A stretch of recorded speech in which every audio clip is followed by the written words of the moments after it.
welcome to the MAPS Canada webinar series, Examining the Psychedelic Renaissance, Season 2. My name is Reverend Shannon Smedella, and I am your host for the series. We are beyond excited to bring to you Season 2, as we've had an extremely potent and successful Season 1 full of amazing speakers, researchers, and of course, attendees like you. We are now on episode 4 of season 2 of our web series, and we have some amazing speakers on board. Each of these speakers and panels will be showing up to share important information and their take on the psychedelic renaissance. We're very happy to let you know that this episode is brought to you by Silopedia, and you can find the web address in the chat later on in the episode. The world, as we know it, is going through a huge transition. Mental health issues are on the rise, MDMA on the verge of approval as a treatment for PTSD. Psychedelic therapy is on track to become the next major breakthrough in mental health care. MAPS Canada, the Multidisciplinary Association for Psychedelic Studies, is on the forefront of conducting studies to develop psychedelics into safe and legal medical treatments since their formation. As you've heard, to conduct and publish scientific research and education supporting the beneficial use of psychedelic medicines, MAPS Canada relies on public donations and fundraising initiatives. The funds raised from this webinar series will go to fund this research. So thank you for being here, because your investment makes a difference. To view the different studies that MAPS is currently working on, please see full details on the website at mapscanada.org. So a few housekeeping items. We will start with a conversation and talk from our guest today, Sensei Kevon Simpson. After that, we are going to start our Q&A. So if you see down at the bottom of the screen, as always, ask a question, please put your questions there and vote them up. And we will be prioritizing those. Also, let us know where you're tuning in from today in the chat. It's great to see people from all over, everywhere here.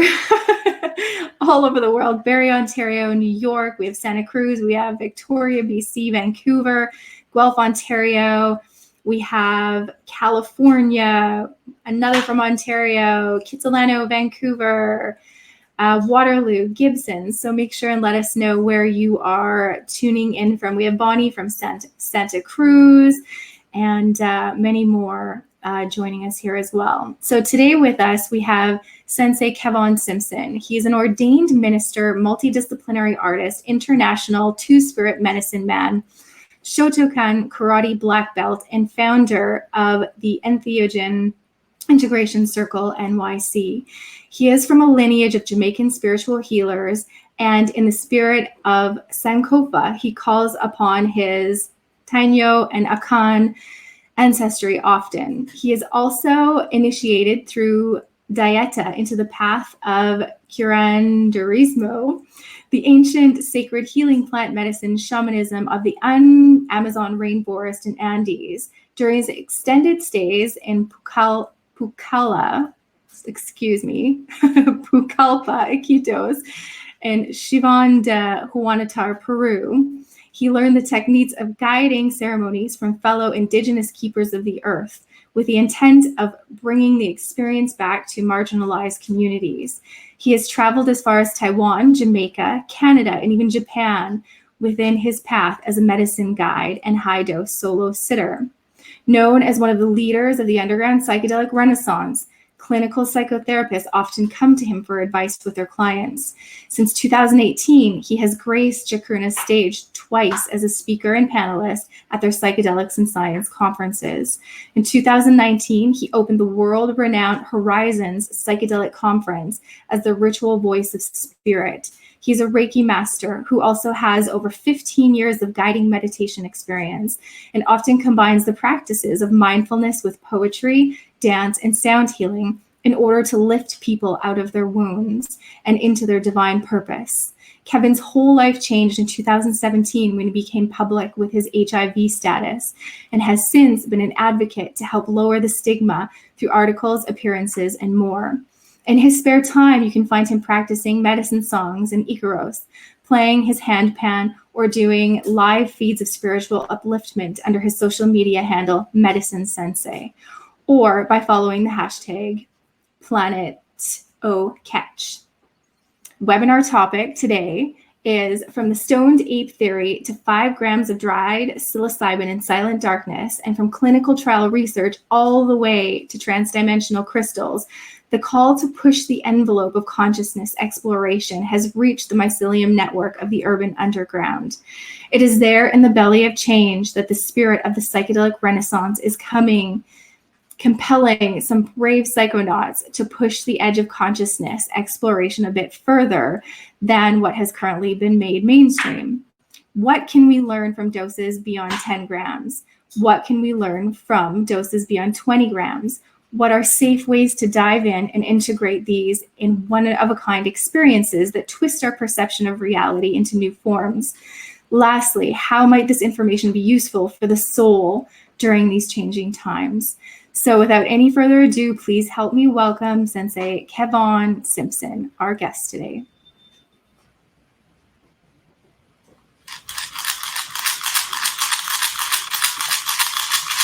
Rainbow warrior, can you hear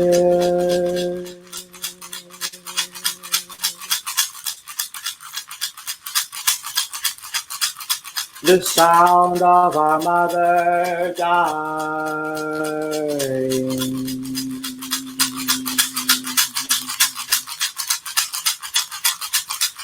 Rainbow warrior, can you hear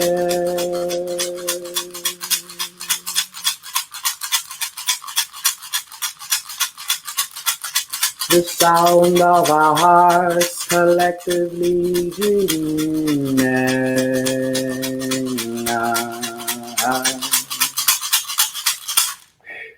Hi, everybody. From wherever you're tuning in from. The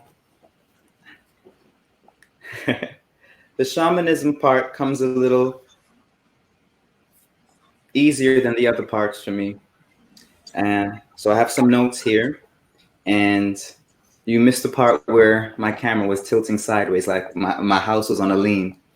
Thank you so much for coming on to support, and not just me, but this new idea that's happening in our world where POC are being included into these avenues and platforms of expression.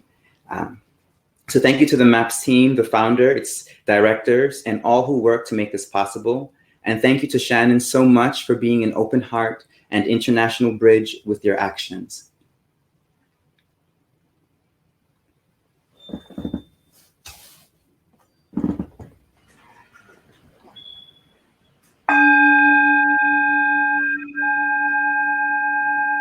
I open my heart in prayer, and I take this moment to call in and honor the directions, elements, and guides in all planes.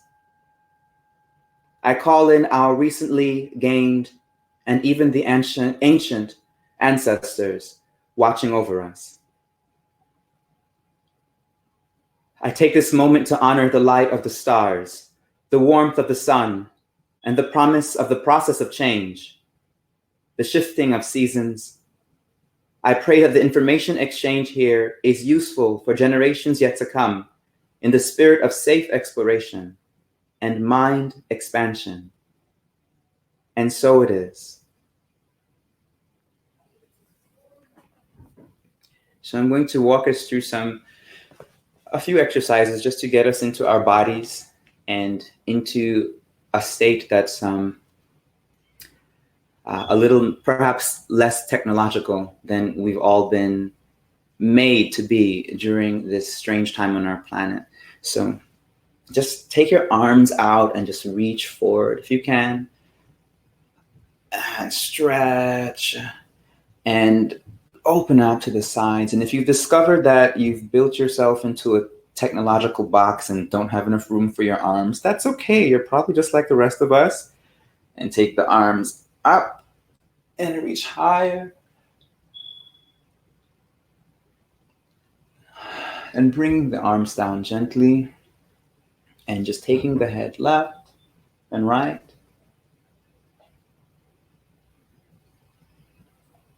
And then up, but not letting it hang back, just like you're watching a comet pass by, like, wow. And then down.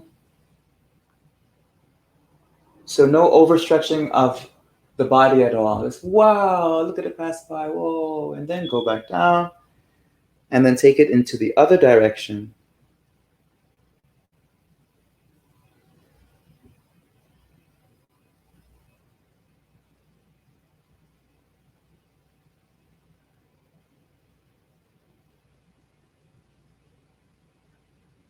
And take this last one to really look away from the screen and to just really be in your body.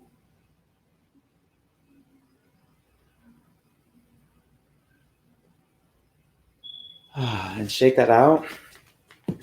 Usually here I would say like stand up, but if I stand up, I go out of frame. So we're trying to work with this Zoom life over here that we all got going on. In your heart and mind, I want you to call in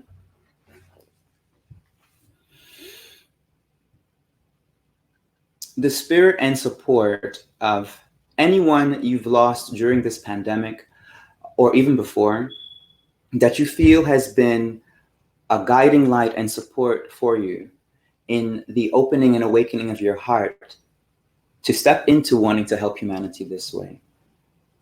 Some of us have one, some of us have many.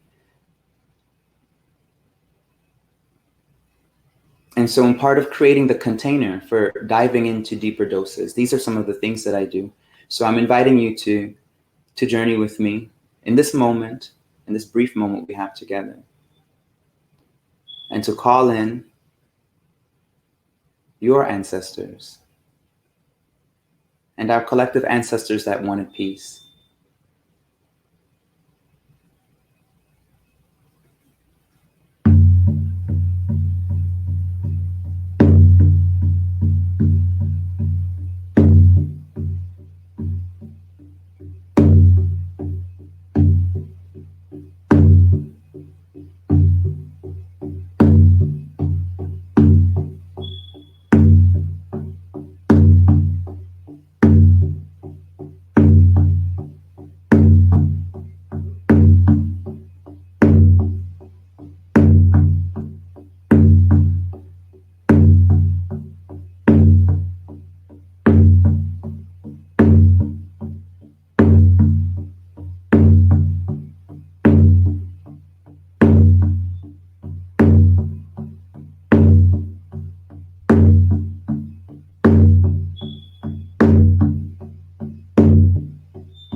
And thank them for being here now. Thank them for guiding and supporting.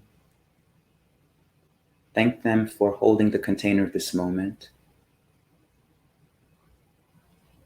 Thank the water in your bloodstream. Thank the air in your lungs. Thank the fire of your spirit. Thank all the elements that brought you here today.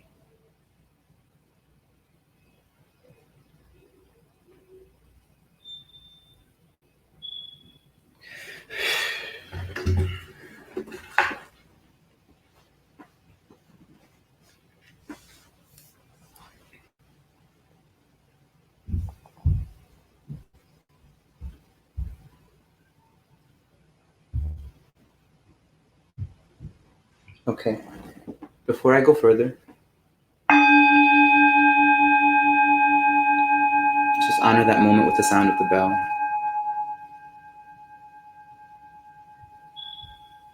Remembering that my way is not the way.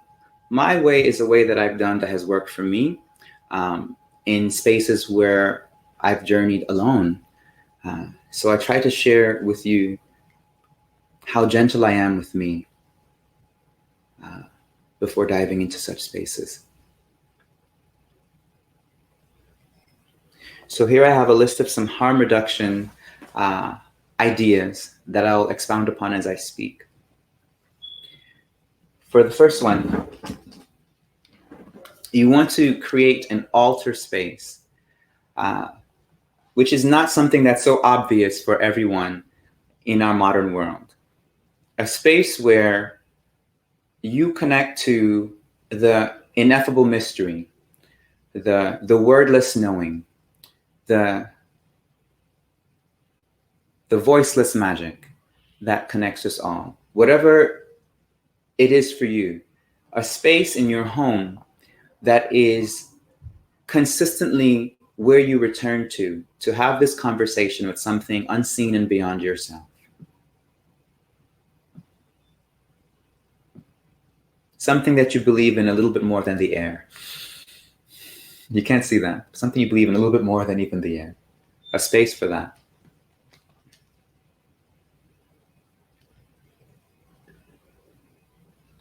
The items you have on it are very important. So I have on mine my medicine bag, and it has little stones from Quartz Crystal Mountain, where I did one of my Wachuma initiations. It has little pieces of ayahuasca in there, things that are very dear to me. And sometimes I take that medicine bag from off my home space altar and I carry it around. So this may be common knowledge to some of you, but not to everyone here.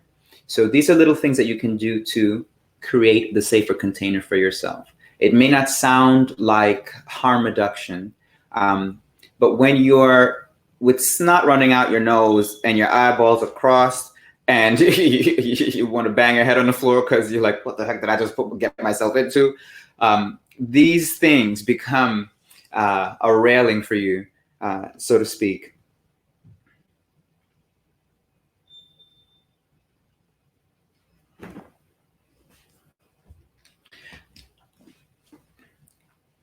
Making use of your hands by doing and learning new mudras, learning new yoga for the hands. So one that I really like to use quite often is the one for the heart chakra.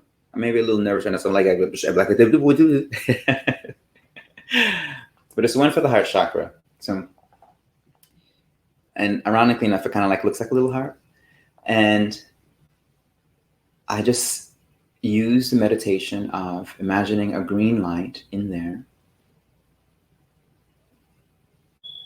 expanding out into my space, expanding out over my building, my block, expanding out over the state, the country, expanding out over you, us. And sometimes this is a thing I do silently in the space, especially if you're in a space where there's a lot of testosterone, like testosterone energy. It doesn't sound as delicious as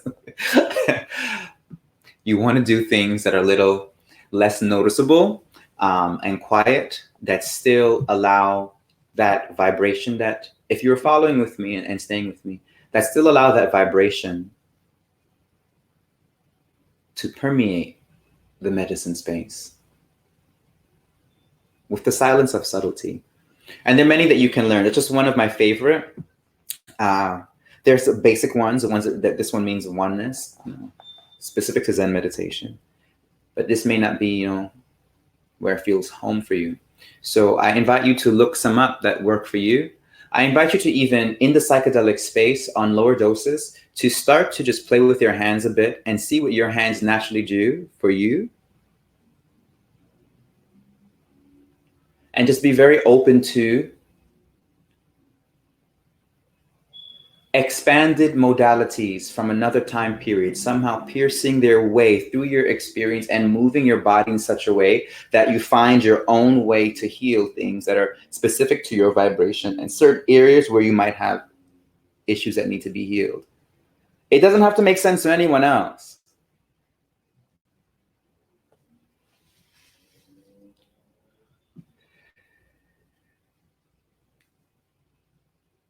Because it's the ancient technique of dance.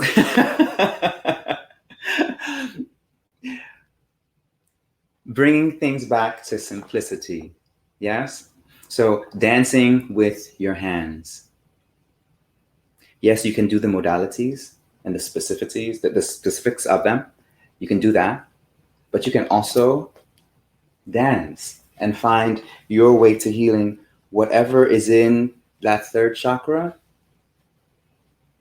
that's blocking your will.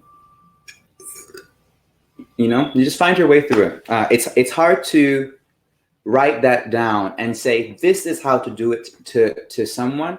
It is a thing that is unfolded within the psychedelic space, particularly at higher doses. These different things come in specific for the individual. So there are parts that cannot be taught, but I want to, in this moment, invite you to expand your thinking around what these can be, in addition to what you've already heard, not instead of.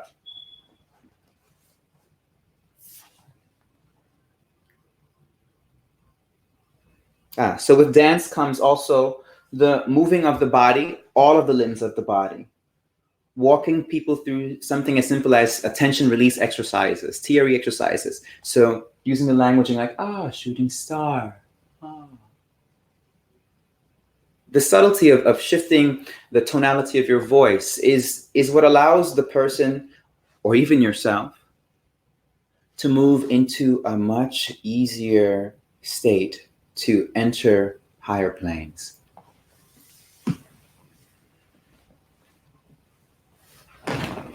I don't want to turn my butt to the camera, but pushing the chest out, concaving it in. In dance, we call this a contraction. And if you feel called to stand and do this now, you're more than welcome.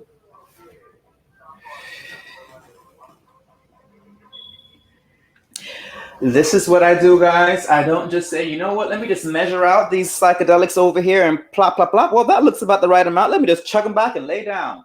If I did that, I would be a lunatic in a crazy house. You'd see me on the evening news. Gentle is the way in. Okay, that's enough for movement. Let's see.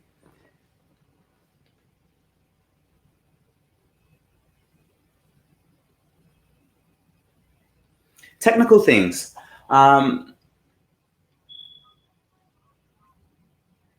Whatever it is that stops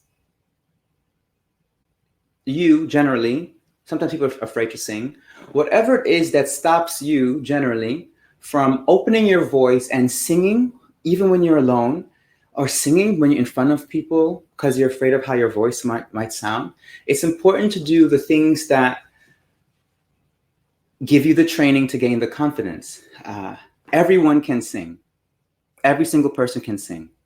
I remember the first person to tell me that, and I sounded like, when I opened my voice, it was like, would just come flying out of nowhere. And then I had a friend look over at me and he told me, everyone can sing. And I didn't believe it. And I still don't believe it. But I sing in my spirit confidently enough for the work at hand. My only reason for even having learned the technical information of how to sing is for the medicine space. Not because I wanted to be a pop star once upon a time in my life or anything. So if you're lacking the confidence to sing, get rid of that before going into that deep space. That space can help you get rid of it. But if you'd like to not waste your time there doing preliminary things, do the preliminary things before you enter the space. Vocal training. You can find it for free on YouTube. Do, re, mi. You could go get your whole life. Sound healing. Learn an instrument. Buy some easy ones. Koshi chimes. A bell. When snot is running down your nose and you're crying or laughing at the cosmic joke, playing more difficult instruments becomes challenging. So you want to have the simpler things around that are just very easy and can bring you out of what could be a very dark space very quickly, you want to have these things around you. In addition to whatever playlist you have compiled for your journey, right?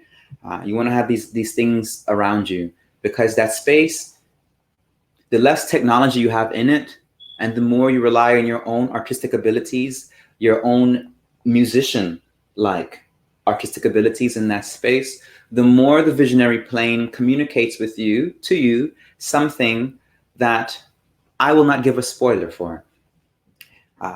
The proof is in the pudding, as they say.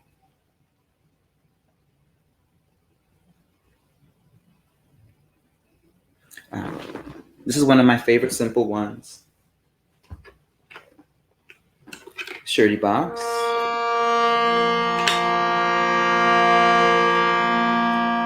Om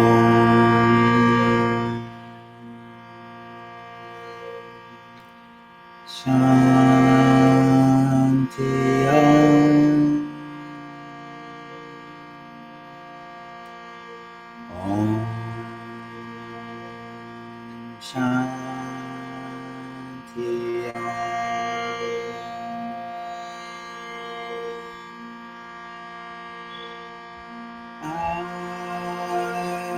I still believe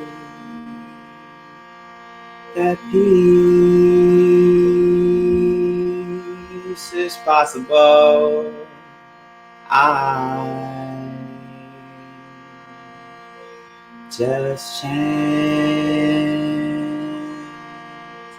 Om Shanti Om. Easy things. You want to have easy things around. I don't even have to use my other hand. Quick. They're like your. You know how you have these fire extinguishers, and they're behind the glass. It's like, break this glass in case of emergency. They're like you're that. They're the things that the glass you break in case of an emergency. And when you're tripping in that state, everything sounds great. So you don't have to worry about your pitch, your key, none of that. You are Mariah Carey, you're Whitney Houston, you're every artist you ever saw. You are Aerosmith. It's the whole band. Whoever you'd like to be in that moment, you are them. So work with the instruments. Get over whatever is in you that stops you from bringing that into even a more clinical setting.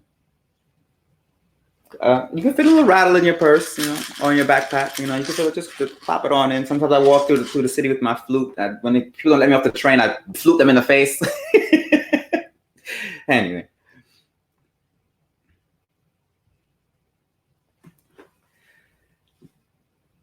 Sit with others who have been trained by elders, or sit with the elders themselves.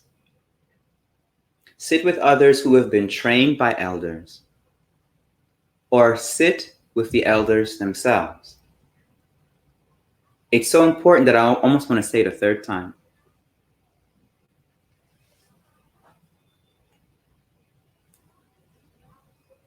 In the way that there's a feeling when a family heirloom is passed down onto you, there are things that can be considered heirlooms of spirit passed down onto you. When you sit with elders and practice ritual, you are opening up this channel of heirloomed gifts of spirit. It becomes a part of you. That vibration of clarity and peace. Mom and Papa, you are safe here, you are home here. That vibration comes from being around elders and seeing how they keep the fire lit while everyone else is throwing up. So sit with people who have been trained by elders, or the elders themselves. while they're still here. We've lost quite a few. We've lost a few. We've lost a few.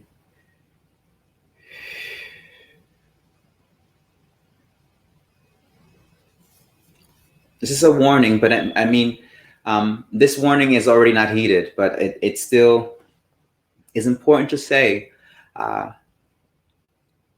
particularly for the people who are so sensitive that even taking a little bit opens their heart all the way up. And then if you're not in a safe enough space, it can just be such a nightmare. Don't sit with people who have not gone into the spaces they are sending you into. No one can navigate what they don't have an experience of. Don't sit with people who have not gone into the spaces they are sending you to. No one can navigate what they don't have experience of. So someone not used to what, Joe Schmo down the block, who has no idea what a peak psychedelic state looks like, and Joe Schmo down the block is probably your only friend and maybe has access to this stuff. And you're like, I need this stuff. I need to heal my traumas. And then you're like, can you hold space for me, Joe Schmo down the block? And Joe was like, sure, I've been working with this stuff. I've been passing around here, passing around there. Joe Schmo down the block is not the one to do the journey with.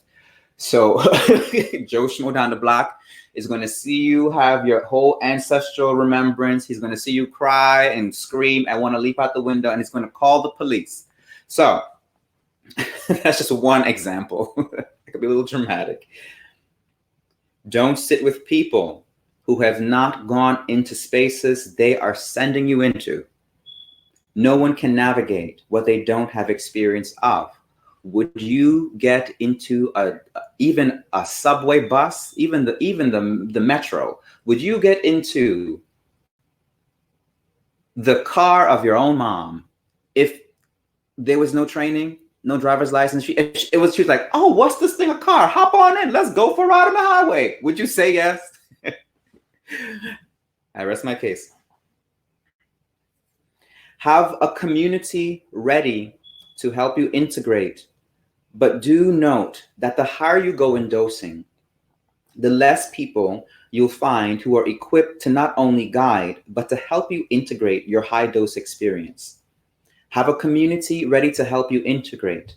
But do note, the higher you go, the less people you'll find who are equipped to not only guide, but to help you integrate your high dose experience. So I know some of us, we probably remember a time when psychedelics weren't so popular. They weren't legalized in some places. And we couldn't even do something like this without so much fear. And how when we had our first experiences, there weren't many people to talk to about it without someone looking at you like you were crazy, like you didn't belong or didn't fit in. And it was just, oh, you did that? And they'll look at you like you said, you just, no drug user should be being judged anyway. But they would look at you like you just said you're doing the worst thing. And then to try to explain your rebirth experience while someone is looking at you like you're the worst societal thing is kind of difficult. So it's important to have the community container perhaps in place with something like preliminary, like meditation, because you'll find as you go higher in the dosing that even the safe psychedelic community container that you might have created, once you up your dosing, people within that container start to sound the way that, or inspire the feeling within you, like when you were just looking around for community in the beginning. And that's because a lot of people in our community are afraid of high dose work, and high dose work is not something to be afraid of. The planes, in my experience, and my experience is not everyone's experience, the planes that I visit in that have been very similar to the ayahuasca planes. I personally like to use, wait a minute, before I get into that, before I'm getting a little too ahead of myself, I'll just say, I like to add cacao to it. But anyway, let me rewind a bit. Find your high dose buddies. That's the shortest way to say it.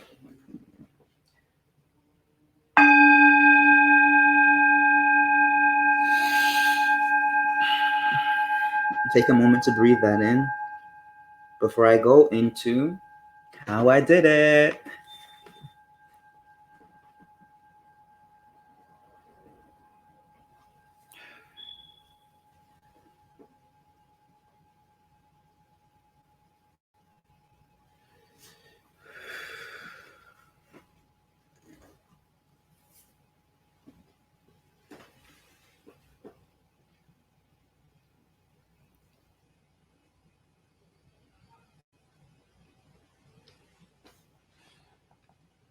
This is the ingredient list of how I did 22.22 grams of Little Saints with an MAOI.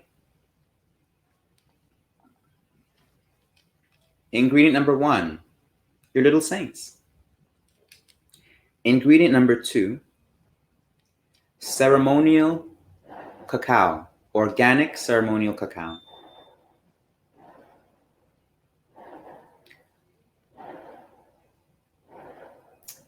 I'm not sure if those are gunshots in the background or fireworks. I do live in Brooklyn, New York. We're just going to act like we didn't hear any of that. It's real in my town. Okay. Chamomile, honey, oat, coconut, almond, or rice milk. Oat, coconut, almond, or rice milk. 2 to 3 limes or lemons. Fresh or powdered ginger. Water. These are the tools you'll need. Those are the ingredients. A small scale for measuring your grams. 4 drinking cups. A coffee grinder. A blender. A small pot or tea kettle. A coffee strainer. A small container. And that's it.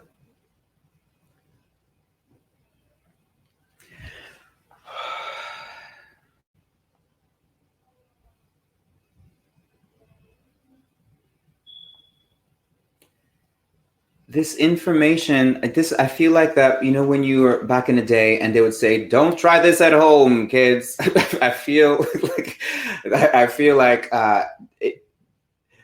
they should come with some kind of like red ticker tape warning going across the screen or something that says, be careful. This is not something that I just leaped into because I felt like it. It called me to it. And the recent passing of Baba Kalindi really just lit a fire under my butt, so to speak. And it was just time to do it. After years of preparation, after 20 years of meditation practice, after having done ceremony after ceremony after ceremony for people, going through complex levels of PTSD, going through my own healing process. It wasn't a race to the psychedelic end line that doesn't even exist. Be careful.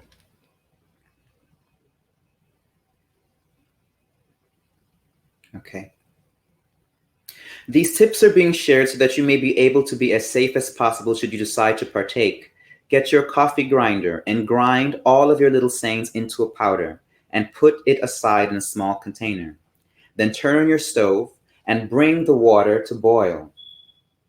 With about 3, so I add the ginger because it can be a little nauseating, the experience. The higher the dosing, the more nauseating it can get. So in the beginning of my ceremonial path within the underground, I tried all these different variations of teas and things that I have people drink beforehand so that they wouldn't throw up any of the medicine, particularly when that was happening with Little Saints and an MAOI I was using. At the time I was using Syrian rue.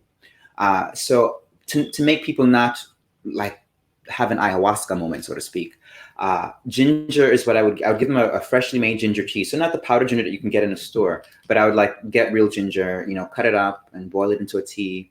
And that would be just what I like when they're coming in. And so it wasn't even like, this is now your ginger medicine to stop the nausea from happening that you're about to experience later.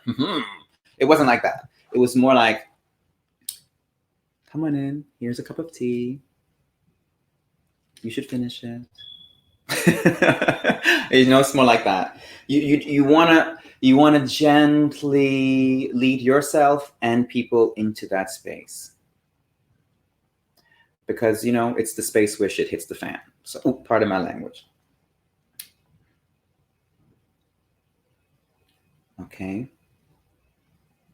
Turn off the stove, turn off the fire, add your tea bags to the boiled water.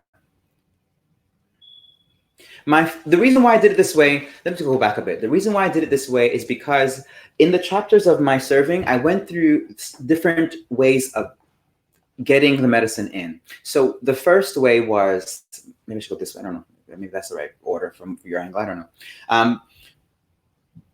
Mushrooms by themselves are still magical and do what they need to do. They need nothing else. Ta-da! Bloop. Thank you. Thank you. All the things for making that possible.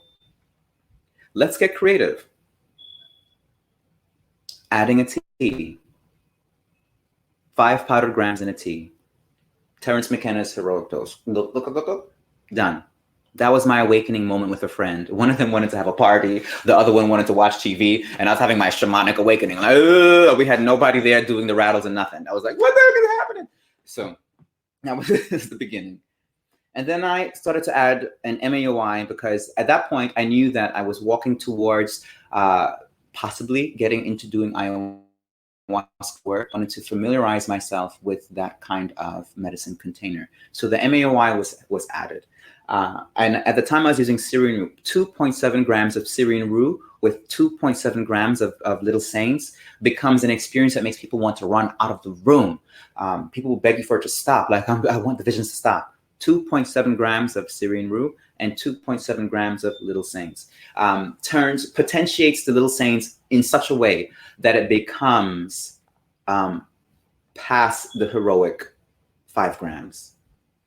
So that was the way I was serving next. After that, the Syrian roux tastes like the bitterest bitter of the bitterest, like, oh God. So I stopped using that. And it also lights up green under a black light. It's like, this thing, what the heck am I drinking? It's like, But then, the payoff is kind of good. Got rid of the Syrian roux. Cacao.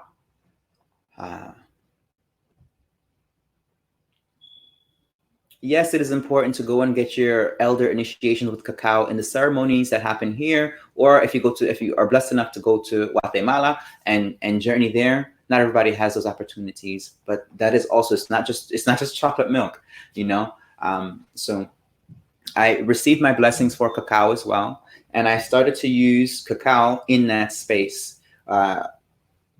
It was sweeter, more delicious. People could get more medicine down. But then they got spoiled rotten because it didn't taste like ayahuasca. Don't give people high dose things that taste really good, because then they get spoiled rotten. So that's why I'm explaining it this way. So it's like through each chapter, I'm giving you the chapter. So adding cacao.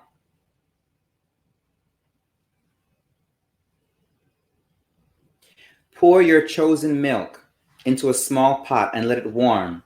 Do not bring it to steam or to boil. You don't want to make your almond, oat, coconut, or nut milk boil. But it should be warm enough to melt your cacao.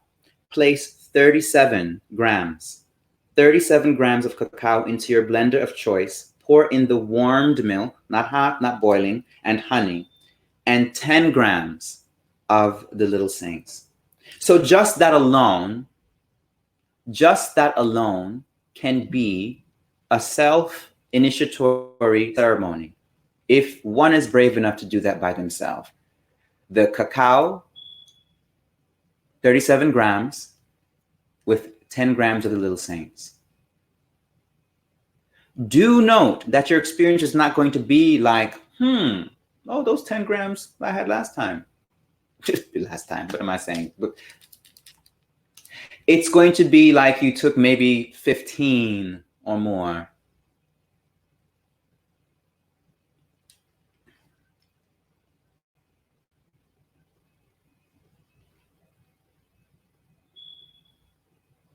I skipped a version. The lime tack. And for the lime or lemon tack, for those of you who don't know what that is, I'm sure a lot of you do. You want to take the limes or lemons, and what I got used to, made a ritual out of it. So I'd buy a couple at the store, and then I'll put them on the ground, and I'll just roll them under my feet, give myself a little foot massage. Considering I'd be getting ready to sing for like 6 hours all night, so these little more tedious parts became ritual for me. So the limes, I just roll my feet under them and give myself a foot massage. Like about, if it was 15 people in the gathering, then it was like 15 limes, maybe a little bit more.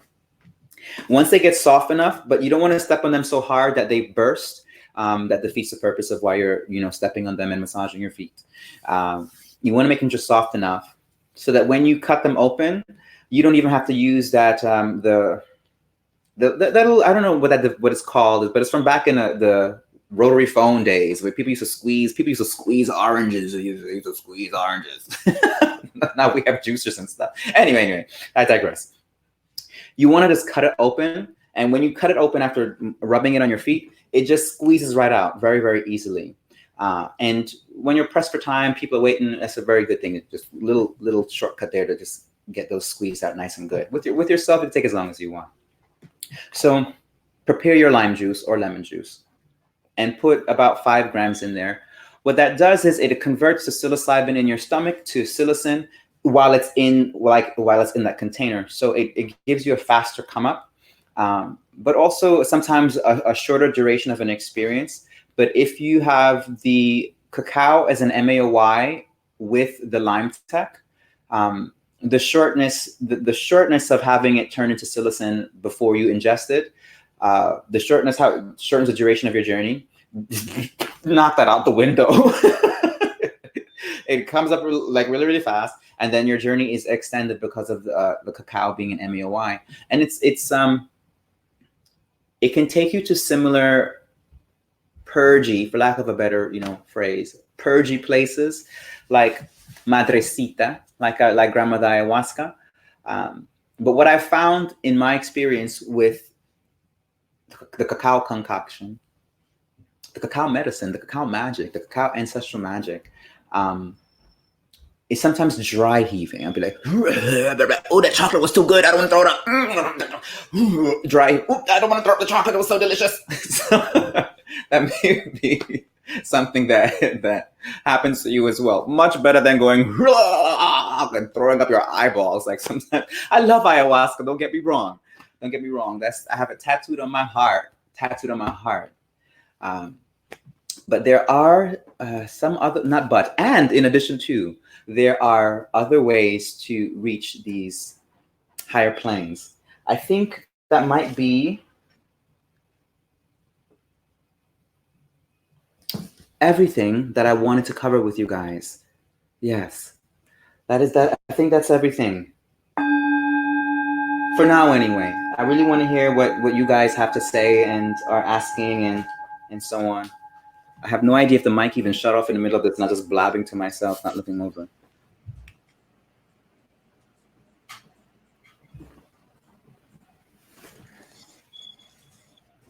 Hello, Sensei Kevon. Thank you so much. That was absolutely amazing. And so much great wisdom intertwined with your humor there. It's just absolutely beautiful. So again, it's a pleasure to have you. And let us go to the question board to see what we have here from our audience today. So we have a few questions. First one comes from Amy. And she says, what is a unifying theme that resonates with you in West African, Jamaican, Eastern, and South American shamanistic practices? So I can read that again if you want. The unifying theme is our collective remembrance and decision to work together in such a way that words will never be able to describe.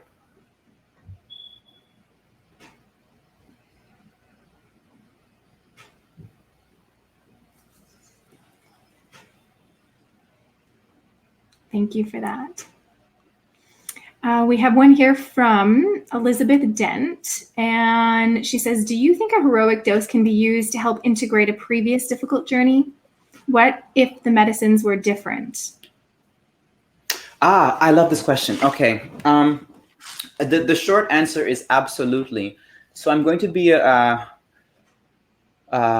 me just go for it, and now you give you any disclaimers or warning. Yes, trigger warning for anyone who has gone through any kind of sexual trauma. So I was doing my last dieta in the Andes of Peru with my Maestro Santos. And what came up for me during that time was childhood sexual trauma, but from the perspective of the person who was doing it to me, which was just, if you can't even, I don't imagine it. So the ayahuasca, la medicina, I love that plant for the perspective of how it made me remember the detail of the viciousness.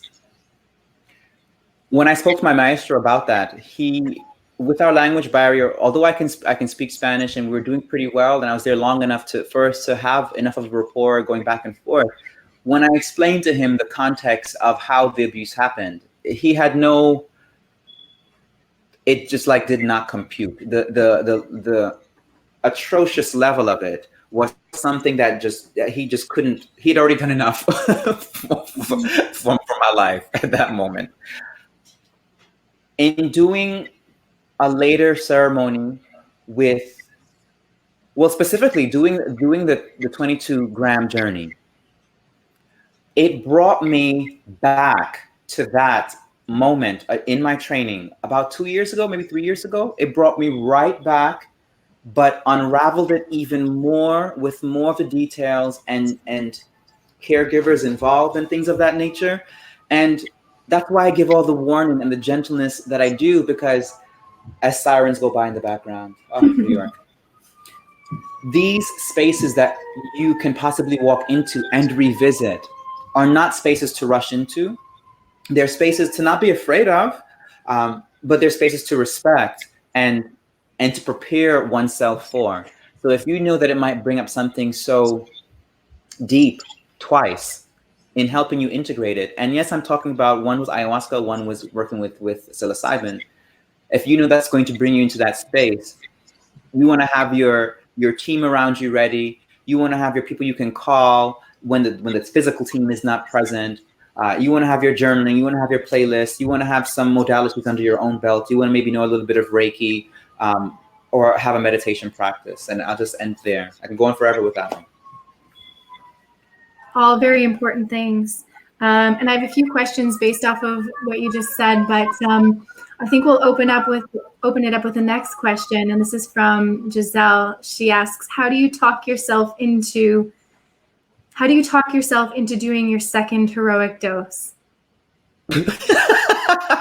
By getting slapped by the spirit into it. If this is the Giselle I know, that's a dear friend of mine. Hi, Giselle. I hope it's my Giselle. If it's not, hey, you, Giselle.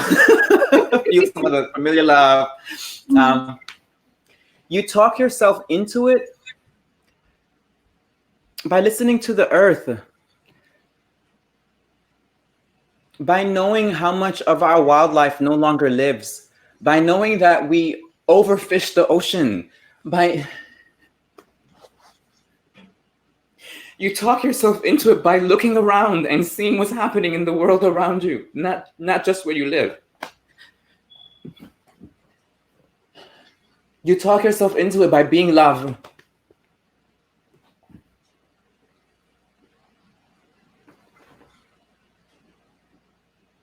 Then you don't have to talk yourself into it. Then you just show up. Excuse me.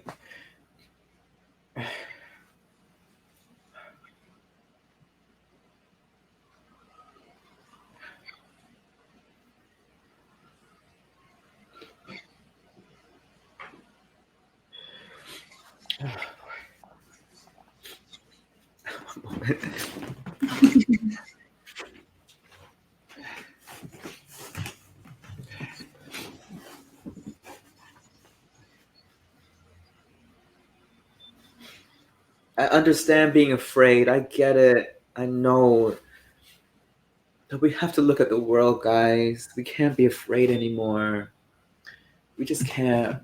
There's no more time left to be afraid. You know? Next question. Thank you so much for that. And thank you for showing us your heart there. And like you said, it's, just time to show up. A question here from Sandy. She says, I know ceremonial cacao to be a heart opener. What are the specific benefits of combining it with psilocybin? What are this? Can you, because you broke up a little bit right there, Shannon. I didn't hear the last part. I know ceremonial cacao to be a heart opener. What are the specific benefits of combining it with psilocybin? And I think you touched a little bit on that when you talked about it as an MAOI. Yeah, well,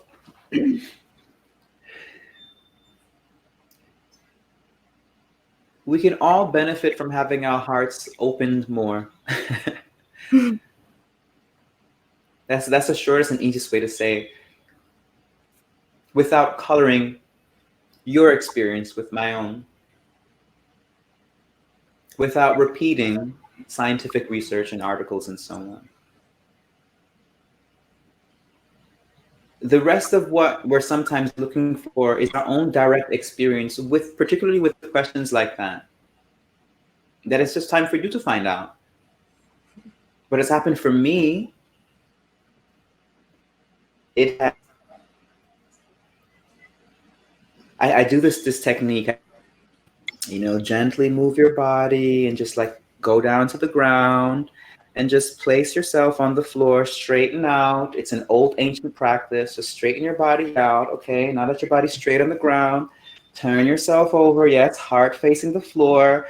This ancient practice is called laying down.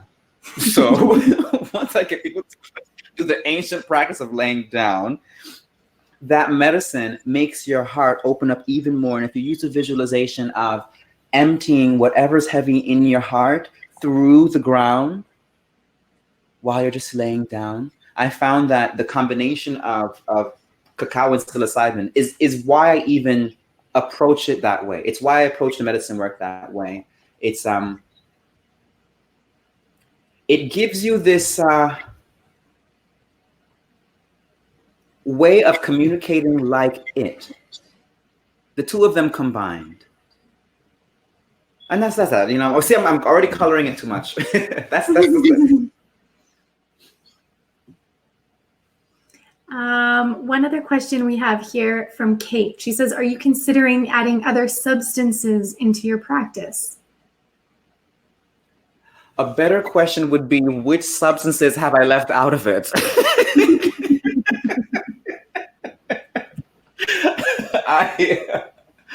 I have done my research.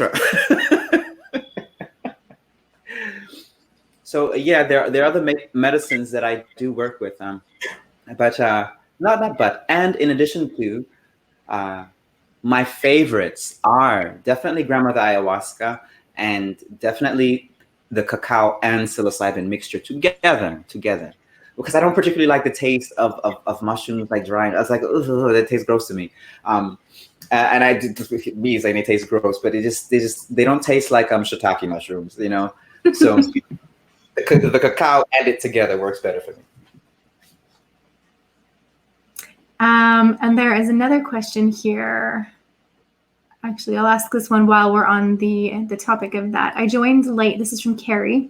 He says, I joined late this evening because of conflict with the meeting, so apologies if this has been asked. But how does one physically eat 10 to 20 grams of mushrooms? I can't fathom it. Neither can I. Neither can I. So that's why I gave you guys the whole list of another way to do it. You grind it up in your coffee grinder, you put it into a cup of tea, and then you don't have to ingest that material because it'll just become a part of your tea, right? If you put the powder into the powdered psilocybin, the powdered little saints into like a reusable tea bag, so to speak, then you can just let it seep there. Don't boil it in there with it. But after you've poured out the tea bags in there, a little bit of honey's in there, you put the tea bag of your little saints in there, and you let that just sit there. Let that sit for like 20 to 30 minutes, sometimes even longer, just to make sure. And then you can just drink 10 grams. Then it's like having a delicious tea. Putting it into the cacao makes it like that. It's like, it's like having a chocolate milkshake kind of. That's the feeling it gives you. So it can be very it can surprise you. Its intensity can surprise you with using the easier ingestion methods. So just be aware of that. It's gonna be like, oh, did I even take anything?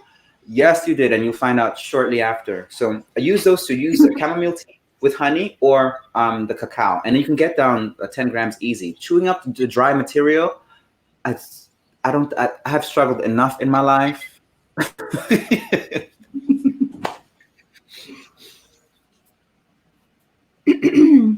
So we have a question here from Lisa, and she says, thank you for your vulnerability. How did you go about integrating your experience? In other words, what specific techniques did you find helpful? Well, preparing to even enter before integrating. Mm-hmm. If it can be called pre-integration, I don't know, that doesn't make any sense. But you get what I'm trying to say. Mm-hmm. Having the foundation of a meditation practice for years and some yoga for years before even ingesting a psychedelic was very helpful. Now, if that's not you, what you can do is learn, like I said before, you can learn things like Reiki, you can learn things like Tai Chi, yoga, to help you integrate what's stored in the body and what can be released through the psychedelic experience when you have within your body a modality that's already there. I mean, I've seen psychedelics just make people do things that help them integrate in that space anyway. People who've never danced before begin to dance. But if, like I said before, if you go in with what you would use to integrate, that integration process becomes easier.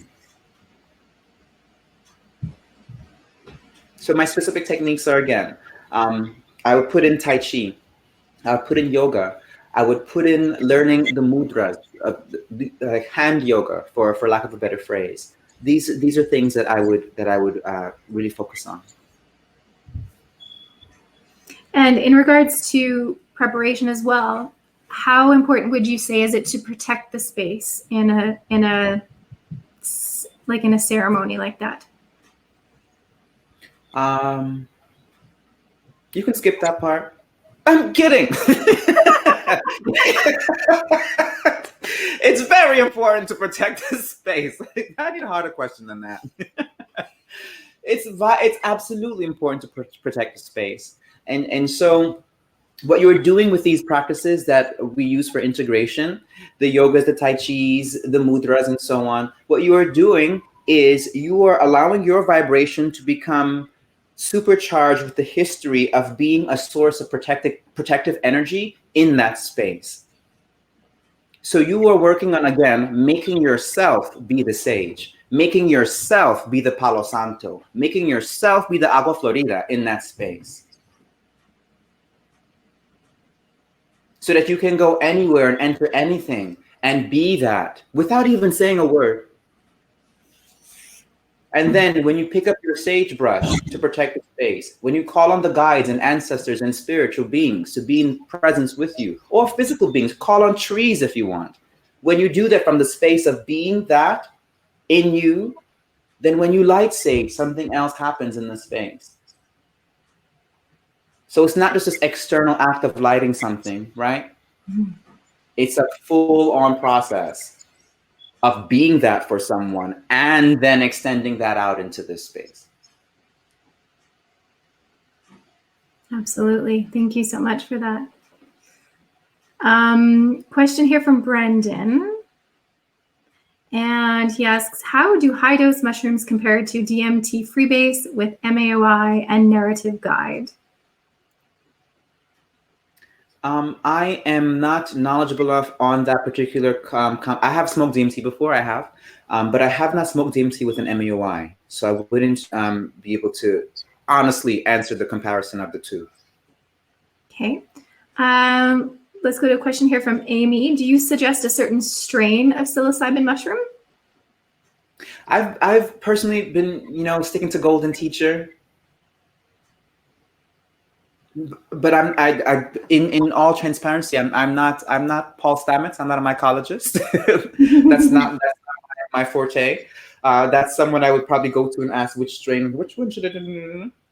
My work, my art that I'm proud of is literally what I do in a shamanic space, and the sharing of the instruments and the singing and being that vibration of support for people in that space with the history of what it is I've practiced. So my strains, someone asked me the other day, what kind of weed are you smoking? I said, is it indica or what's the other one? And I was like, I don't know. I'm not as that bad with mushrooms, but when I find what I like, I stick to it. And my brain space is used to learn how to speak Spanish, so that when I go and see the natives in whatever South American country, poder hablar con los maestros muy fácil. That's where my energy goes. So yeah, golden teacher. Perfect. Thank you. So we have a question here from Andrea. She asks, how does the 10-gram experience differ from a 3 to 5 gram dose? Are there times when you were afraid of losing consciousness? And then I guess we could add in, how does that also differ from, a 20-gram dose as well? Well, once upon a time, on 3 grams, I thought I could go outside in public.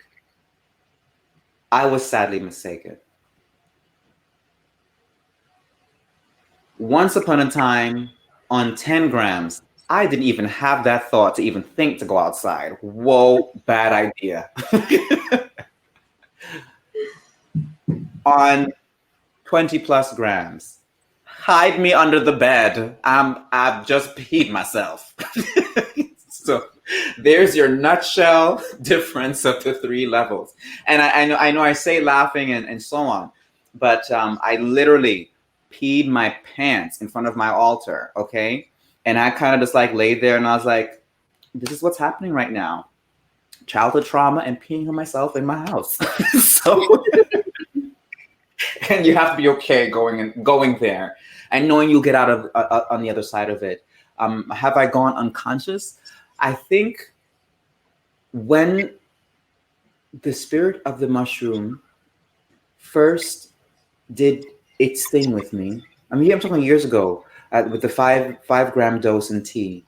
It did this thing where it beamed all of these digits in blue, sharp blue light and numbers and graphics, hieroglyphics and video game graphics. I don't know. None of us have the languaging for this, but it was being beamed into my third eye at such a rate that I could not take it. And I literally fell over for about all of eternity. I don't know. When I came back to, the sun was not up yet and I was still in my journey. But would I say I lost all awareness of me completely? I've had ego death experiences, but there's something as a curandero, as someone that is here to be a healer, a shaman, Onanya, Behike, my experiences within that space are different than someone who may not have that calling. That is something I must say as clearly as possible. So even though my experience may not be me blacking out all the way and completely or anything like that, someone else's experience may be a little bit closer to that. And that's why it is important to have people who are used to that level of intensity in the psychedelic space and can help navigate, lift, or bring back down that energy. Yeah, I think I've answered a couple of questions around that. Mm-hmm. Absolutely, thank you. Can you tell us about the medicines or practices that you use in your daily life? In my daily life, y'all getting kind of nosy. I am a huge fan of microdosing. If you are not microdosing during this pandemic, God bless your heart and soul. I have no idea how you're dealing with all of what's going on. I microdose, whether it's with whether it's with LSD, whether it's with mushrooms, whether it's a meditative dose of bufo, not all in the same day, but with enough time in between to have enough strength to show up with all this crap going on in the world. So a day can look like, well, this morning I did a meditative dose of bufo, and I went into the shower. I did a little bit of rapé. I went into the shower and, cleanse and just got myself into that vibration for being present for this. And that was today. 2 days from now, maybe a microdose of mushrooms or something. And I'm just, again, my way is not the way. My way is a way that I am experimenting on the edge of, to figure out what I need during what is still a shifting collective kind of trauma happening to us all. So in a year or two, I'll have a better understanding of what that daily practice can or should even look like within perhaps a context that isn't so inflamed. Mm-hmm. Do you think it's important for people to have some kind of a daily practice, whatever Absolutely. they might call it? Absolutely, whether that be and even a daily connection to their ancestors, talking to them daily, especially recently passed loved ones and so on, and acknowledging their journey. These are things that you can do to develop a sense of fortitude within your being during these changing times. Daily meditation, daily stretching, if meditation is not your thing, whatever it is, just have it be something where you connect, before you connect. Mm-hmm. Absolutely. Like dusting off the glass, right? Mm-hmm. Kristen asks, what is considered a microdose? It depends on who you ask. A microdose to me, though, is between 0.3 grams and 0.5. But ironically enough, 0.5 grams in the container of this pandemic has been more like 2 grams for people.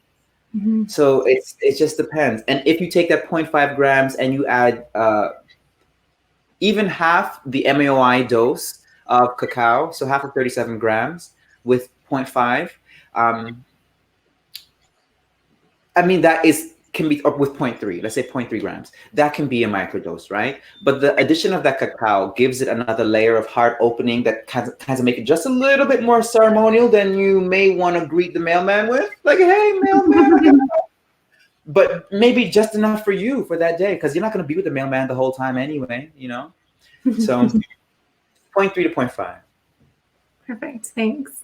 Lisa asks if you incorporate Blue Lotus into your practices. Not unless someone has shared it with me in a fancy spliff they've rolled up and made me feel very fancy while smoking with them. That's my experience with Blue Lotus. Perfect, thank you. Johnny says, you have a light and cheerful energy around you, which can even be felt through the video. Thank you for sharing your wisdom with us. Do you consider it disrespectful to the plant or counterproductive to supplement a mushroom experience with other substances like cannabis, Maoi, ketamine, etc.? Clearly, I don't. I don't. I do not subscribe to the idea of plants being jealous of other plants, of this thing but not that thing. You are a unique organism that needs to figure out the combination that works for you. We are all sharing ideas and signposts. Make a left turn, make a right turn. Maybe you can split in two and be like, maybe you could be like quantum.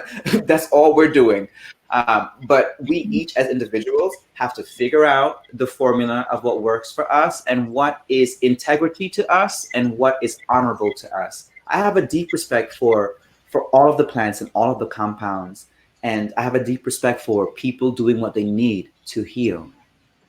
Mm-hmm. Wonderful. Thank you for that. Can you explain the meditative dose of bufo a little further? And is this frog-derived or synthetic? It's not synthetic. I haven't been able to get access to synthetic. A meditative dose is the dose that doesn't have you going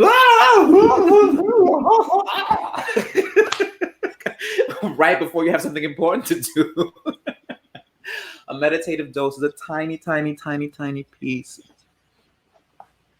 If I give you grams and milligrams of a meditative dose, when Bufo is in its natural state, it's hard to know what you're going to get. This is common knowledge. So meditative dose, starting with what would be considered micro. Maybe when you're lighting it, it doesn't fill the whole bowl with a whole bunch of smoke to breathe in. Maybe just a little tiny one.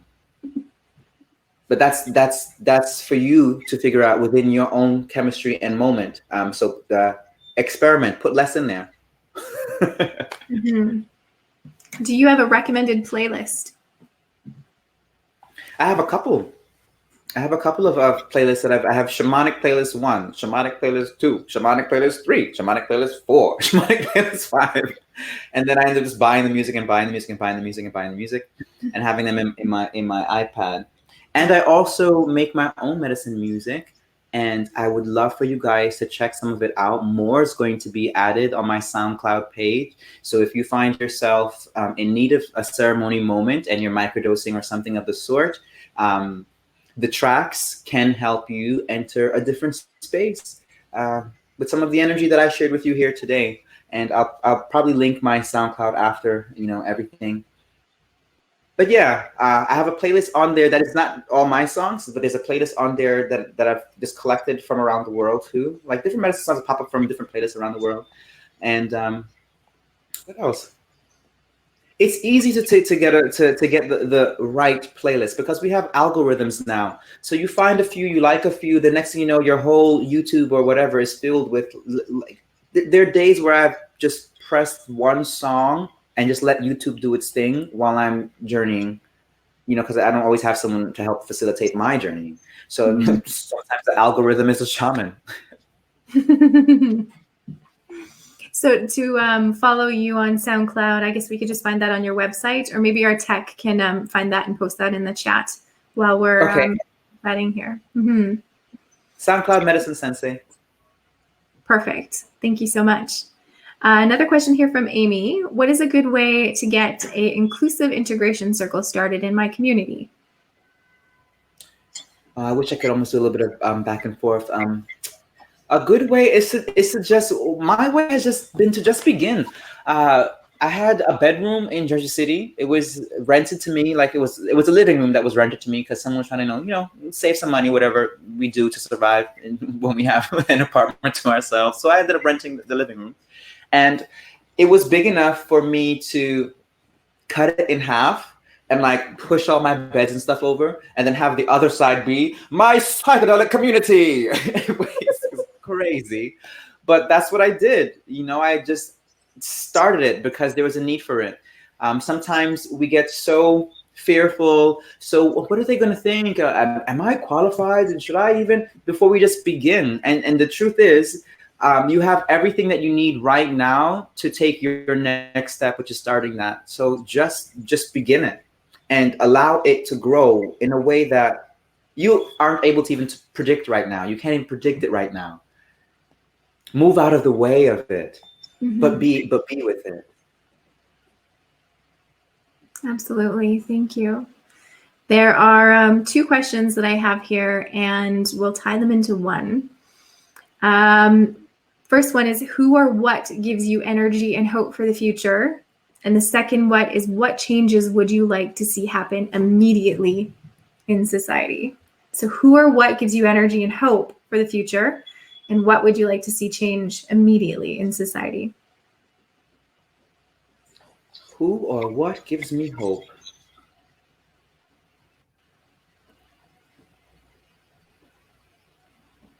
This.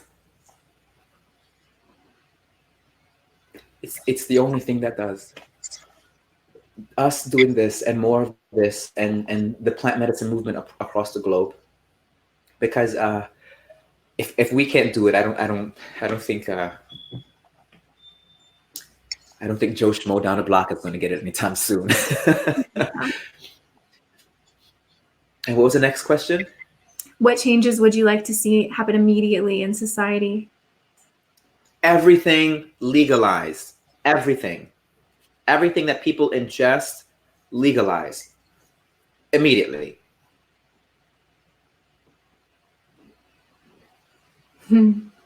Absolutely. So I have one other question here for you, and you might be getting a bit personal. And the person asks, you are a very active and engaged person. How do you manage engaging with public while maintaining your own sense of privacy? By knowing when to turn everything off.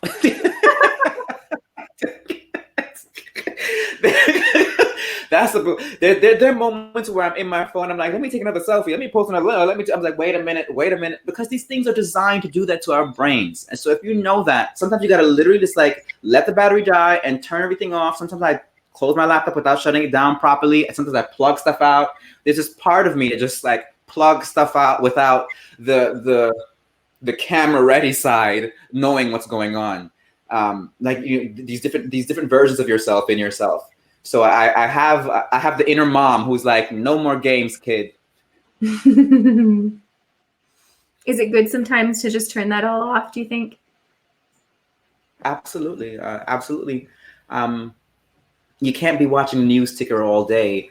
I mean, and even though this is so amazing, all day, you have to make a moment to like hear you. If you don't hear you, you don't hear your purpose, you don't hear the next step, you don't hear how you could be a difference.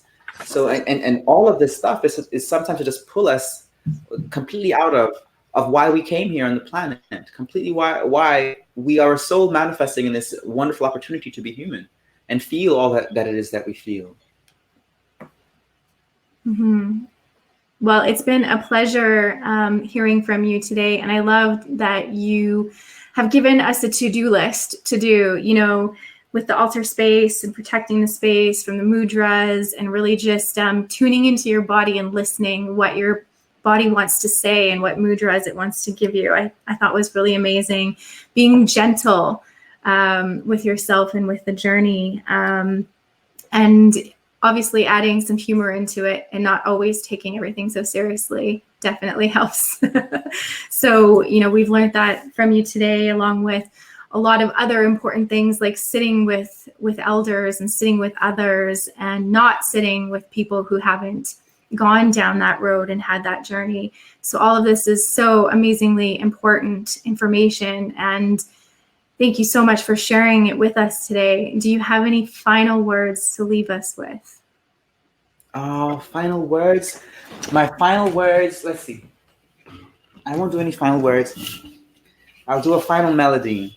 Mm-hmm.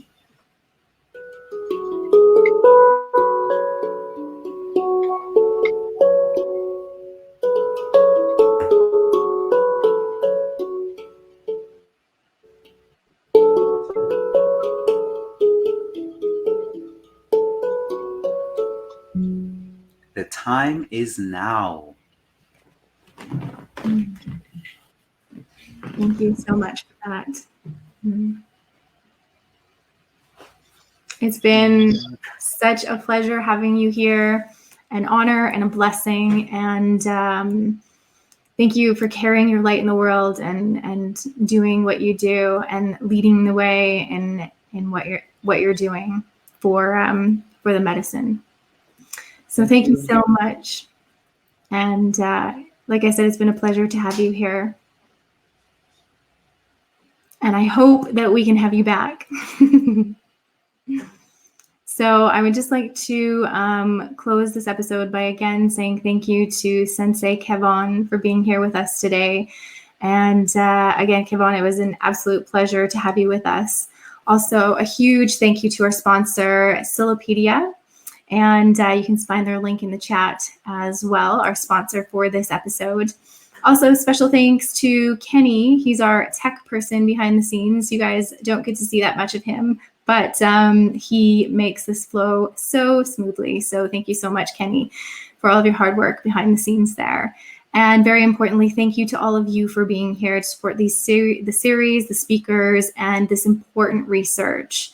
So our next episode is going to take place next week with Dr. Joe Tafur, He's going to be talking to us about epigenetics in psychedelic-assisted therapies, and he'll also have a few guests along with him, so make sure and tune in for that. And Joe will also be doing a special post-episode session, introduction to Shipibo Ikaros. So he'll be doing a healing song, and he will be sharing 2 Ikaros, explaining the approach and its utility, as well as implications for psychedelics-assisted therapies. So you can check that out at the link in the chat. It's mapscanada.org/webinar-sessions. And as mentioned, research to make these medicines legal for use in therapy costs millions of dollars. So if at any time you'd like to make a donation, we have a fundraiser page set up for the web series, and you can also find that link in the chat. And we are about $11,000 short of our $50,000 goal for the season. So every donation counts for that. So just before we sign off, I want to say another big thank you to our special guest today, Sensei Kevon Simpson. Again, always a pleasure, and so wonderful to have you here today. So thank you for sharing your beautiful gifts with us. So thank you to everyone else. And that is the end of the episode. We will see you next week. Bye for now.